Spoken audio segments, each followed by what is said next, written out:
Welcome to the Metal Prognosis. My name is Lee, and on today's video we're going to have a bit of a discussion about composing, because I like to compose in the studio. So I'm going to run through on how I like to approach it, what my priorities are, what I want to achieve and how I actually achieve it, and then how it kind of evolves into how I approach recordings as well. And I'm very keen to see what might inspire you by watching this, what you might relate to go, yep, I do the same that as well, or something we do differently that you think could be a really, really cool idea to kind of add on to this as well to share with everyone. So, cue the cute little cartoon intro, and then let's start having a chat.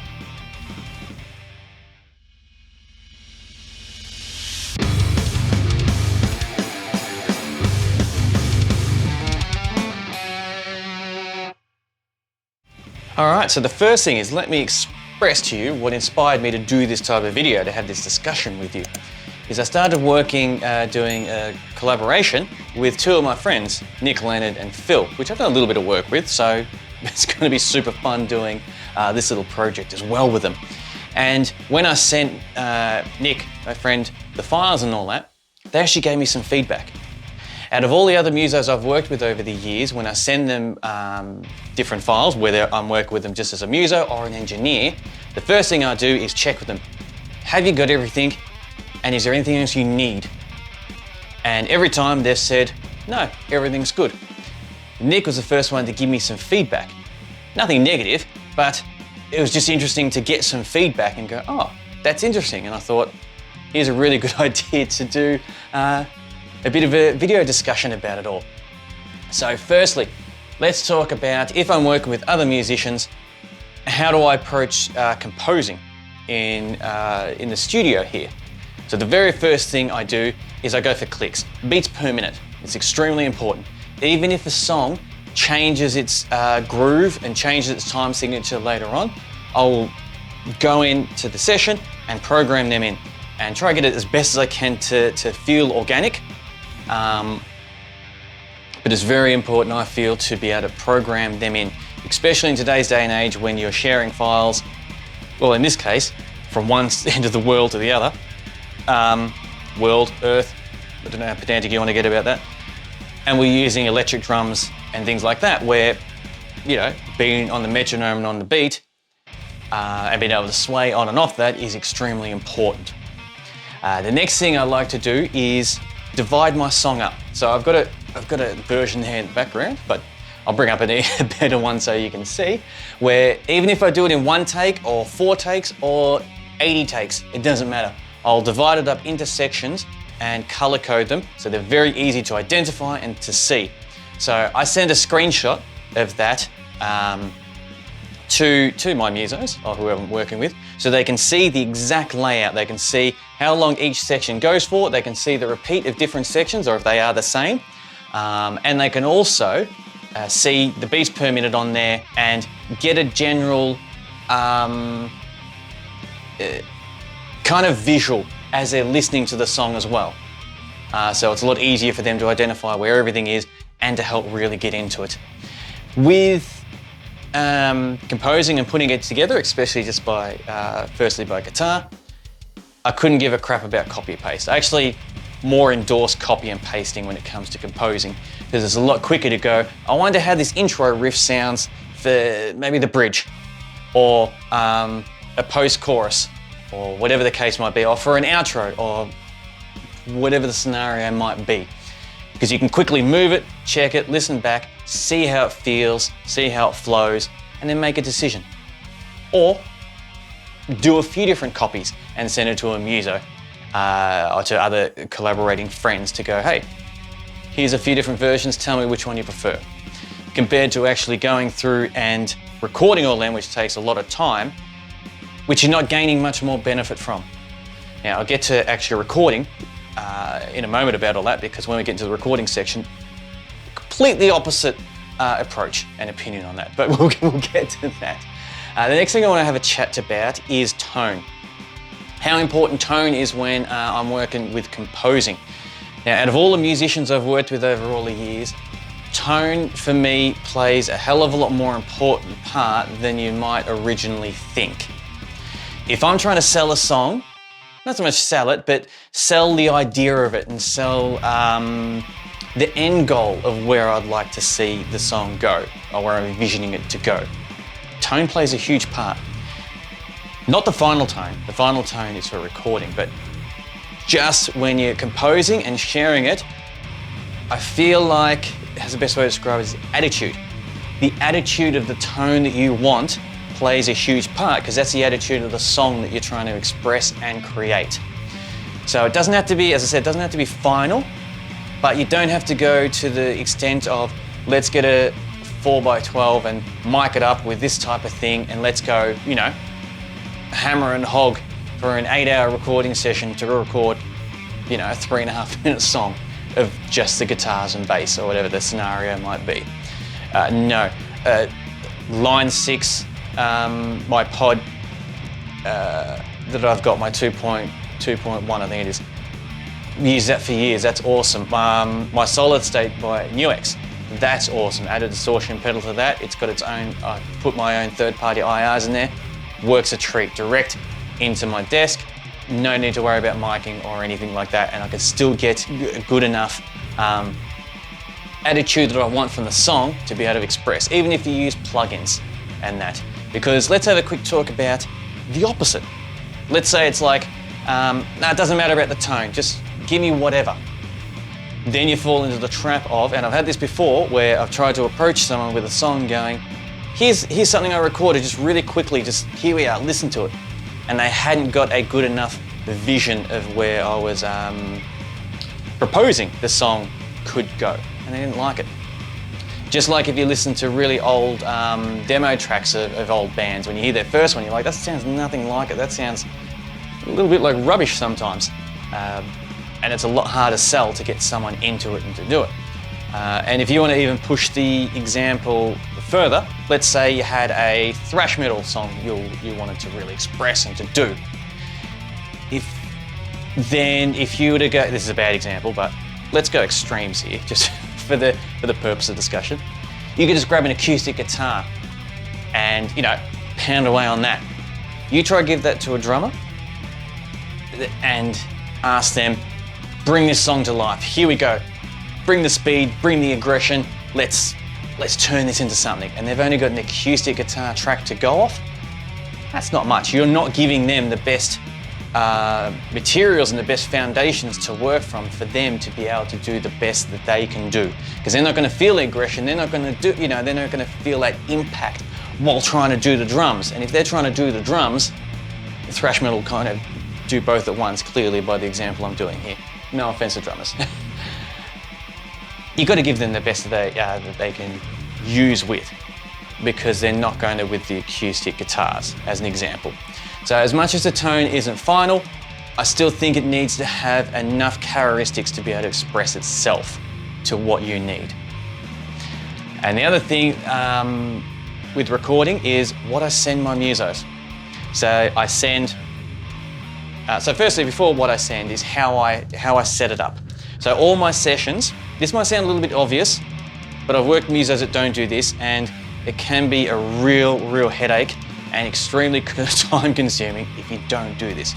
So every session I do, I start on the 0 and I leave a 2-bar gap before anything starts. If it's a drum intro, I've got 2 bars of blank before the drums kick in. If it's a keys, guitars, strings, vocals, it doesn't matter. I always leave 2 bars count in. And I do that because working with other musos, you don't know their setup, and especially because a lot of people are working from home or even in other studios. If there is a delay in the clicks, by the time they put their cans on or by the time the message might get to them, they might only half hear the first beat or maybe even miss the first beat. If they do, and you've got 2 bars, it's enough time for them to feel the time signature and then get back into it once the 3rd bar starts on beat 1, then they're ready to start. Especially if they're recording and working by themselves, a lot of the time they're gonna push record over here, run over here, maybe put cans on, or they might have cans on, push record and move, and there's a little bit more of a athletic muck around that they need to do first to be able to get to where they are. So if they miss out on even the first 2 beats, there's still enough time for them to find that first beat on the second bar, and still have enough time to go, all right, I've got it now and I can start when I need to start. There's no rush, there's no unnecessarily forcing themselves to get on time to actually start the song. So that's very important. And in saying that, what I send the musos is I send them the file from bar 0 all the way to the end. I send them a screenshot like you saw before, with all the different sections color-coded. Even if I do them in 1 full recording or 4 recordings or 80 recordings, it doesn't matter. I'll still always cut them up and even put them on different tracks and different colors, so it's easy visually to be able to see it, to go, yep, there are all the different sections, that's how long they go for, there are the repeats maybe, and so forth. Now, another thing I do is, I think is a little bit underrated, is when I'm dealing with another guitarist or a bass player, I'll send a video of myself jamming the song through once. I won't actually record me actually jamming it, just to play through. So they can actually see how I'm playing and all different chords that I do.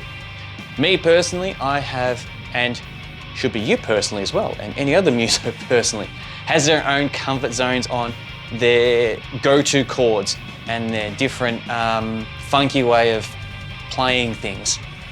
So sending them a video is just a really nice reference for them to go, oh, there's the added 6th or added 5th notes, or there's the added 9th that they do. Oh, they like doing their minors that way, or so forth. Oh, their skin strip in there. Ah, that makes sense if they're doing that compared to what I thought they might be doing. They might have been struggling to get to each different notes, when it's like, no, it's don't transpose it to make it harder. Here's how it was done, and it's pretty simple, or whatever the case might be. And it's good reference for them to make sure they're on the right track, because they might be hitting harmonies, thinking it's the root note, depending on the tuning, depending on what sounds they're using and what they're being presented. So just having a video of you jamming it through, especially these days how cheap it is to do a video on your phone, just playing through once and that's it. The video, for example, that I just sent Nick a week ago or whatever, there was even parts there that I didn't play because it had some lead parts that went back in a rhythm and so forth. And me going back from the lead melody into the rhythm, I couldn't do it quick enough because I hadn't practiced it. I just composed it, then literally sat down and recorded the video for him. And it doesn't matter. It doesn't matter. I'm not showing off my playing skills. It's so he can see where the chords were at. And this goes with any musician, whoever you send it to, so they can see how you did it. So, drink break and then talk about recording.